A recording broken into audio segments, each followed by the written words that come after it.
10 লাখ পোশাক শ্রমিক টিসিবি পণ্য পাবেন বললেন অর্থ উপদেষ্টা। মার্কিন দূতাবাসে ফিঙ্গারপ্রিন্ট দিয়ে বাসায় ফিরেছেন বেগম খালেদা জিয়া এবং আইসিসিতে মিয়ানমারের জান্তা প্রধানের বিরুদ্ধে আবেদন গ্রেফতারি পরোয়ানার। অভিনন্দন ভোরের পাতা প্রাইম নিউজে, সাথে আছি আমি সৈয়দা ফারিয়া। শুনছিলেন সংবাদ শিরোনাম, এবার বিস্তারিত।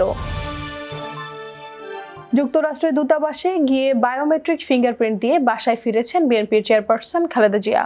বুধবার বিকেলে 3:15টার দিকে বাসায় ফিরেন তিনি। এর আগে আঙুলের ছাপ দিতে দুপুর 2:15টার পর আমেরিকান দূতাবাসে যাওয়ার জন্য তার বাসভবন ফিরোজা থেকে রওনা হন বেগম জিয়া।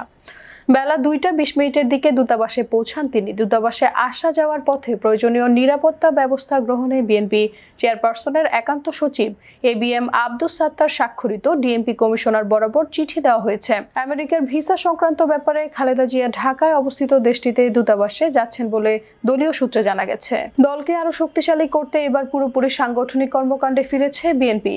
কাউন্সিলরের মাধ্যমে সারা দেশের ইউনিয়ন, পৌর, থানা, উপজেলা, মহানগর ও জেলা কমিটি করার সিদ্ধান্ত নিয়েছে দলটি। আগামী 3 মাসের মধ্যে সব পূর্ণাঙ্গ কমিটি শেষ করার নির্দেশ দিয়েছে দলটির হাইকমান্ড। এজন্য ঢাকা ছাড়া 9টি সাংগঠনিক বিভাগে 9 সিনিয়র নেতাকে দায়িত্ব দেওয়া হয়েছে। তারা ইতিমধ্যে কার্যক্রম শুরু করেছেন। সংশ্লিষ্ট বিভাগের নেতাদের নিয়ে দফায় দফায় বৈঠক করছেন। সব কমিটিতে বিগত আন্দোলন সংগ্রামে মাঠে ছিলেন এমন ত্যাগী ও পরীক্ষিত নেতাদের মূল্যায়ন করতে বলা হয়েছে। সংশ্লিষ্ট সূত্রে জানা গেছে এসব তথ্য। কার্ডধারী 1 কোটি পরিবারের বাইরে 10 লাখ পোশাক শ্রমিককে ভর্তুকি মূল্যে ট্রেডিং কর্পোরেশন অফ বাংলাদেশের পণ্য দেওয়ার উদ্যোগ নিচ্ছে সরকার। এ তথ্য জানিয়েছেন অর্থ উপদেষ্টা ডক্টর সালেউদ্দিন আহমেদ। বুধবার সচিবালয়ে অর্থনৈতিক বিষয় সংক্রান্ত উপদেষ্টা পরিষদ কমিটির সভা শেষে সাংবাদিকদের সঙ্গে আলাপকালে এ কথা জানান তিনি। এর আগে অর্থ উপদেষ্টার সভাপতিত্বে অনুষ্ঠিত ওই বৈঠকে পোশাক শ্রমিক পরিবারের মধ্যে ভর্তুকি মূল্যে টিসিবি পণ্য বিক্রির নীতিগত অনুমোদন দেওয়া হয়। ডক্টর সালেউদ্দিন আহমেদ বলেন, বৈঠকে পোশাক শ্রমিক পরিবারের মধ্যে ভর্তুকি মূল্যে টিসিবি পণ্য বিক্রির নীতিগত অনুমোদন দেওয়া হয়েছে। ভর্তুকি মূল্যে টিসিবি পণ্য পাবে 10 লাখ পোশাক শ্রমিক। শুধু গার্মেন্টস না, অন্যান্য ক্ষেত্রেও আমরা দেখব। আপাতত আমরা গার্মেন্টসে দেওয়ার অনুমোদন দিয়েছি। তিনি বলেন, নিত্য পণ্যের বাজারে স্বস্তি ফিরেছে।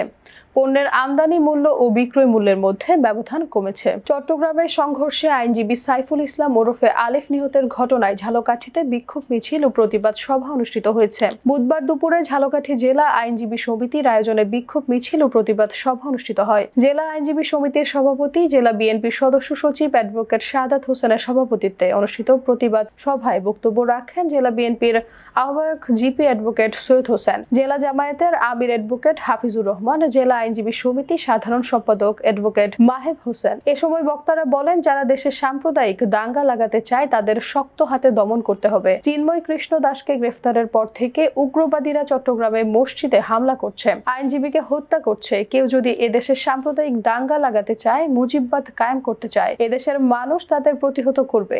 অবিলম্বে উগ্র সংগঠন ইসকনকে নিষিদ্ধ ঘোষণা করতে হবে। প্রতিবাদ সভা শেষে ঝালকাঠি জেলা আইনজীবী সমিতি চত্বর থেকে একটি বিক্ষোভ মিছিল বের হয়ে শহরের বিভিন্ন সড়ক প্রদক্ষিণ করে। প্রসঙ্গত, মঙ্গলবার চট্টগ্রামে আইন শৃঙ্খলা রক্ষাকারী বাহিনী ও আইনজীবীদের সঙ্গে বাংলাদেশ সম্মিলিত সনাতনী জাগরণ জোটের মুখপাত্র চিন্ময় কৃষ্ণ দাস ব্রহ্মচারীর অনুসারীদের সঙ্গে সংঘর্ষের সময় আইনজীবী সাইফুল ইসলাম নিহত হন। তিনি সরকারি কৌশলী হিসেবে কর্মরত ছিলেন। ফ্যাসিস্ট হাসিনা বসে নেই, দেশে অস্থিতিশীল করতে শেখ হাসিনা লুটপাটের অর্থ বিনিয়োগ করেছে বলে মন্তব্য করেছেন বিএনপির বিজ্ঞান ও প্রযুক্তি বিষয়ক সম্পাদক ইঞ্জিনিয়ার আশরাফ উদ্দিন বকুল। বিস্তারিত থাকছে রিপোর্টে।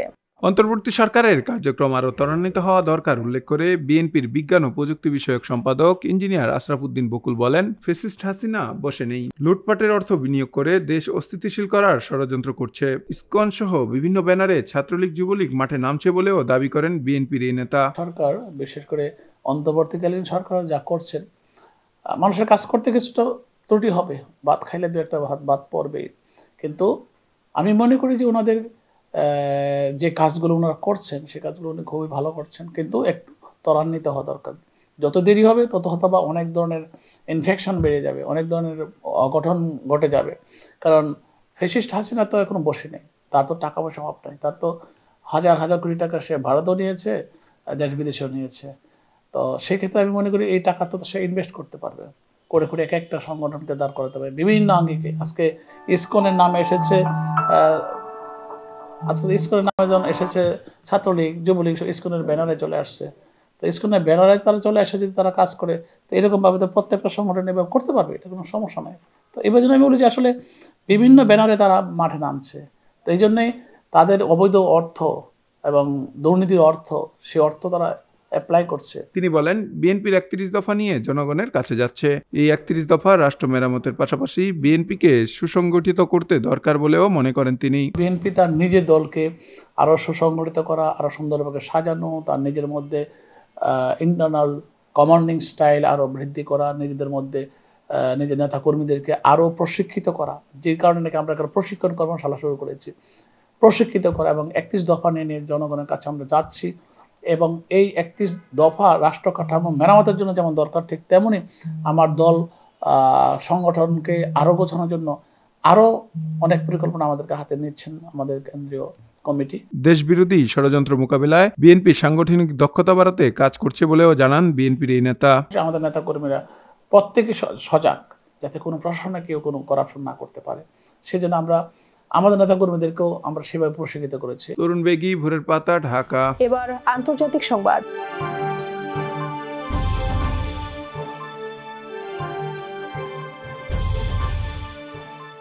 আন্তর্জাতিক অপরাধ আদালত মিয়ানমারের ভারপ্রাপ্ত প্রেসিডেন্ট ও প্রতিরক্ষা বাহিনীর প্রধান মিন অং হ্লাইংয়ের বিরুদ্ধে গ্রেফতারি পরোয়ানা জারির আবেদন করেছে। রোহিঙ্গাদের বিরুদ্ধে মানবতা বিরোধী অপরাধে তার জড়িত থাকার অভিযোগে আইসিসির প্রধান কৌশলী করিম খান এই আবেদন করেন। বুধবার আইসিসির অফিসিয়াল ওয়েবসাইটে প্রকাশিত সংবাদ বিজ্ঞপ্তি থেকে তথ্য জানা গেছে। সংবাদ বিজ্ঞপ্তিতে জানানো হয়, 2016-17 সালে রাখাইন রাজ্যে সংগঠিত সহিংসতা এবং এর ফলে রোহিঙ্গাদের বাংলাদেশে পালিয়ে আসার ঘটনায় মানবতা বিরোধী অপরাধের প্রমাণ পাওয়া গেছে। এই অপরাধে মিন অং হ্লাইংয়ের বিশেষভাবে দায়ী আছে বলে মনে করেছে আইসিসি। এবার বিনোদনের সংবাদ।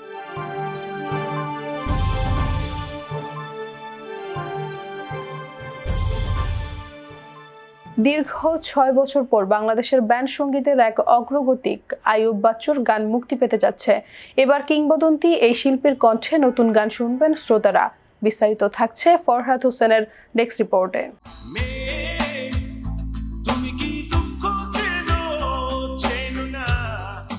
বাংলাদেশের ব্যান্ড সঙ্গীতের এক অগ্রপথিক আইয়ুব বাচ্চু চলে গেছেন 6 বছর আগে, তবে আজও ভক্তদের মনে জীবিত আছেন তিনি। তার পুরনো গানগুলো আজও ভক্তদের কাছে প্রশান্তির খোরাক। এবার কিংবদন্তি এই শিল্পীর কণ্ঠে নতুন গান শুনবেন শ্রোতারা। আগামী 1 ডিসেম্বর প্রকাশিত হচ্ছে আইয়ুব বাচ্চুর নতুন গান। মৃত্যুর আগে বেশ কিছু গান তৈরি করেছিলেন আইয়ুব বাচ্চু, কিন্তু প্রকাশ করে যেতে পারেননি। সেই গানগুলো একে একে প্রকাশ করার পরিকল্পনা নিয়েছিল আইয়ুব বাচ্চু ফাউন্ডেশন। পরিকল্পনার প্রথম গানটি প্রকাশ পেতে যাচ্ছে এবার। গানের শিরোনাম ইনবক্স। লিখেছেন নিয়াজ আহমেদ অংশু। সুর ও সঙ্গীত আয়োজনের পাশাপাশি গানে কণ্ঠ দিয়েছেন আইয়ুব বাচ্চু। গানটি প্রকাশ পাচ্ছে ব্র্যান্ড মিউজিক ডে উপলক্ষে। বাংলাদেশের ব্র্যান্ড মিউজিক ডের যাত্রা শুরু হয়েছিল আইয়ুব বাচ্চুর উদ্যোগেই। দিনটিকে উদযাপন করতে চ্যানেল আইয়ের সঙ্গে যৌথভাবে ব্র্যান্ড মিউজিক ফেস্টিভ্যাল শুরু করেছিলেন তিনি। এবার নিজের প্রতিষ্ঠিত ব্র্যান্ড মিউজিক ডেতে প্রকাশ পাচ্ছে আইয়ুব বাচ্চুর অপ্রকাশিত গান ইনবক্স। গানটি মুক্তি পাবে আইয়ুব বাচ্চুর ইউটিউব চ্যানেল, আইটিউনস, স্পটিফাই সহ বেশ কিছু প্ল্যাটফর্মে। মিউজিক ভিডিও বানিয়েছেন সাংবাদিক, উপস্থাপক ও সুরকার তানভীর তারেক। ফরহাদ হোসেন, ভোরের পাতা, ঢাকা। এবার খেলাধুলার সংবাদ। শারমিন আক্তার ও ফারজানা হক পিঙ্কির জোড়া 50 আর অফ স্পিনার সুলতানা খাতুনের বোলিং নৈপুণ্যে আয়ারল্যান্ডের বিপক্ষে 154 রানের রেকর্ড ব্যবধানে জয় পেয়েছে বাংলাদেশ নারী ক্রিকেট দল। ওয়ানডে ক্রিকেটের ইতিহাসে এটাই বাংলাদেশ নারী দলের সর্বোচ্চ রানের ব্যবধানে জয়ের রেকর্ড। বুধবার মিরপুর শেরেবাংলা জাতীয় ক্রিকেট স্টেডিয়ামে টস জিতে প্রথমে ব্যাট করে 50 ওভারে 4 উইকেট হারিয়ে 252 রান করে বাংলাদেশ নারী দল। দলের হয়ে শারমিন আক্তার 41 বলে 50 পূর্ণ করেন। বাংলাদেশের হয়ে এটি দ্রুততম 50। 2021 সালে পাকিস্তানের বিপক্ষে 44 বলে 50 করে এতদিন রেকর্ডটি ছিল রোমানা আহমেদের। সংবাদ শেষ করার আগে শিরোনামগুলো জানিয়ে দিচ্ছি আরো একবার।